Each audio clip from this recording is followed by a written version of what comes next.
Welcome to the Workbench. I'm Doug. Have you ever been sewing along with your machine and end up having skipped stitches, poor quality of tension, threads breaking? Well, it could be time for you to examine your bobbin case and hook area. Okay, so we're going to demonstrate on this Presto because it has a drop-in hook system, which is common to many of our baby lock machines. So to first inspect it, you want to remove the gray plastic needle plate B. Okay, and then raise your presser foot and detach whichever foot you have on the presser foot holder. Then there's two screws that are holding on the needle plate. But before showing you the needle plate removal, I'm going to show you that as I'm rotating my hand wheel, you'll see, even when I go back and forth with the direction, that the bobbin case stays in place. Okay, now the reason it's not shifting when I rotate the hand wheel is because there's a little stopper plate on the needle plate, which I'll show you in just a moment. But it's important, and it's a good idea, that before you remove a needle plate, and then after you reinstall it, is when you place and take away the bobbin case. Okay, now they're held in with two screws, and the slots in the screws are slightly concaved. But I found, for my liking, and I know many people across the country, we use a very common tool called the nickel. Okay, this has been my favorite tool to use since 1993 when the first ESE Asante came out. Okay, sometimes for the first time, if the needle plate's never been removed, maybe they're tight and very tight from the factory, making them also difficult. So if you position a nickel into the slot, then this nickel will give you leverage to rotate and back away the screw. If you have trouble with that, they're still tighter, you don't have enough strength, then you could always pick up a needle nose wrench, and then while putting downward pressure on that nickel, you could use this for leverage to break those screws loose. Okay, I hope maybe they won't be that tight, but sometimes you never know. Okay, so we're gonna just use that nickel to loosen them up.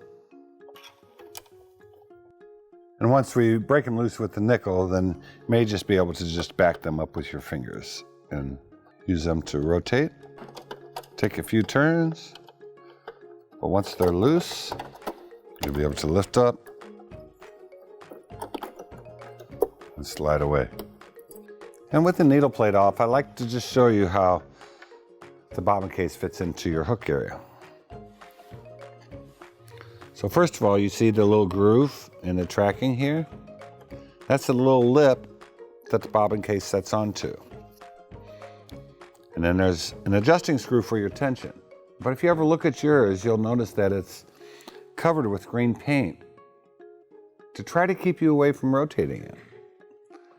Because they adjust the tension on this bobbin case to a certain point, and then all of your upper thread calibration is based off of the adjustment here. So if you were ever to alter this or change this, then it would have an effect on all of your stitches on this Presto sewing machine. Okay, now I just want to show you how it positions into the machine. Okay, so what we'd like to do is position it, making sure that that adjustment screw with the green is towards the front. And then the latest models has an arrow on the bobbin case that should line up with a white dot on the bracket.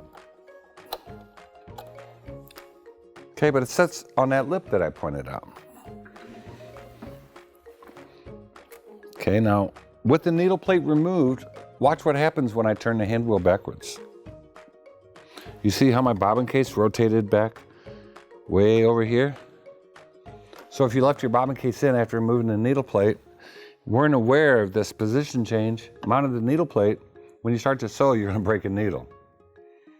That's why it's suggested that whenever removing a needle plate, you first take away the bobbin case, clean whatever you wanna do, reinstall the needle plate, than the bobbin case. Okay, now this little track that the bobbin case sets onto needs to be very smooth, very polished. If you've ever had a time where you have broken a couple needles here and there or something, well, maybe that could have put marks on here. Or if you had one of our sewing and embroidery combination machines, sometimes you may get a buildup on this tracking of stabilizer, especially if you use the sticky type of stabilizer. Okay, and we're going to show you exactly how that could interfere with your stitch in a moment. Okay, now as your stitch is formed, it passes over the top of this bobbin case. So it's very important, if you're having a problem, to inspect it. Rub lightly around the edges. If there's any nick or rough spot or burr, sometimes you can just polish that off with a very mild polishing cloth or very fine sandpaper. Okay, but it has to be more of a polishing sandpaper. If you use a sandpaper with a big grit, you could make matters worse. Okay, and then when it comes to cleaning, the hook itself, it's metal. So if you experience rough spots here, then you may have to take it to the technician to have them smooth it out and to polish it to where you not feeling those nicks and burrs. Okay, because as the thread swoops through there, any rough spot, it could cause tension quality as well as breaking of the thread. Okay, so that can be cleaned either with an alcohol swab. Okay, sometimes I may just put a couple drops of clear oil and wipe and clean that ridge. And once that's all cleaned up and picked out, we do have another video online from the Workbench that shows the maintenance for your machines, where we get into more about removing a couple other covers and cleaning them. So you may want to watch that. Could be helpful as well. Okay, so once you inspect it, you make sure that it's in good shape. If it's not, you could maybe go to your retailer to get a replacement bobbin case. Okay, then you'll want to go ahead and reinstall the needle plate. So in this case, I'm going to go ahead and raise the needle in the up position. I'm going to position the needle plate. And then I can go ahead and start the screws.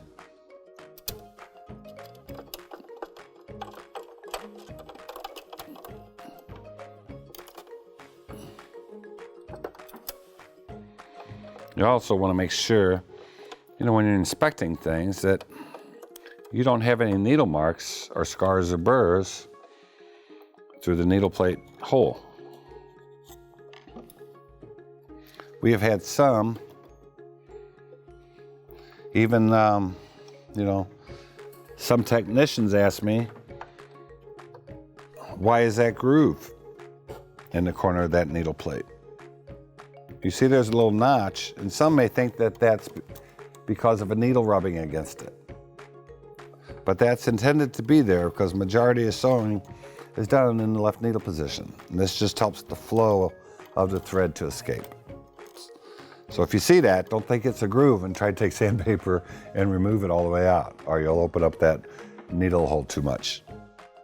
Okay, but now once you get the needle plate attached, then you can install the bobbin case, because it will only go in the proper way with the needle plate attached.